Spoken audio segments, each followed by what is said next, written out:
Hello friends, आज मी बनवते काश्मीरी दम आलू. पप्पांनी बाजारातून छोटे छोटे बटाटे आणलेले, तर म्हटलं आज दम आलू बनवूयात. तर पहिल्यांदा बटाटे स्वच्छ धुवून त्याचे सालं काढून घ्यायचे आणि पाण्यामध्ये ठेवून द्यायचे, म्हणजे ते काळे नाहीत पडणार.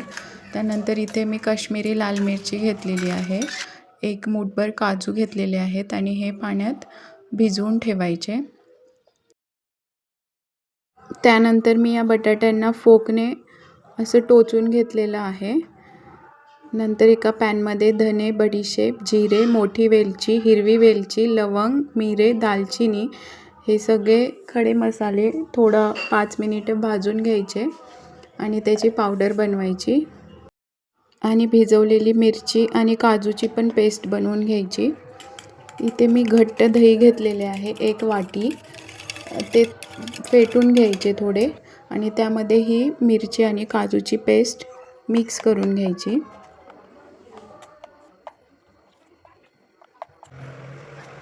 इथे तेलात तेजपत्ता, जिरे आणि कांदा गुलाबी रंग येईपर्यंत परतून घ्यायचा. तोपर्यंत मी दुसरीकडे एका पॅनमध्ये तेल टाकून बटाटे फ्राय करून घेते. नंतर कांदा थोडा गुलाबी कलर झाला की आलं लसूण पेस्ट टाकून छान परतून घ्यायचे. दुसऱ्या साईडला बटाटे पण छान परतून घेत आहे. त्यानंतर आपण गरम मसाला बारीक केलेला होता तो कांद्यामध्ये टाकून परतून घ्यायचा आणि त्यानंतर दह्याचे मिश्रण टाकून घ्यायचे. हवा असल्यास आणखी लाल तिखट टाकून घ्यायचं. आपल्या आवडीनुसार आपण तिखट टाकू शकतो. त्यानंतर थोडे पाणी घालून एक 15 मिनिटे त्याला वाफ द्यायची. तोपर्यंत माझे बटाटे पण इकडे छान फ्राय झालेत.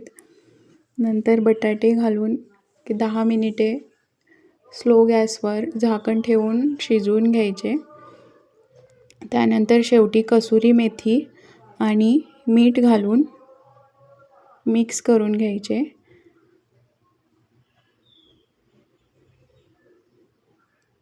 तयार आहे आपला दम आलू, काश्मीरी दम आलू. खूप छान लागतो. तुम्ही पण ट्राय करून बघा. एक नंबर झालेला. चपाती किंवा रोटीसोबत आपण खाऊ शकतो. भातासोबत पण खूप छान लागतो. रेसिपी आवडली असल्यास नक्की शेअर आणि सबस्क्राईब करा. Thank you so much for watching.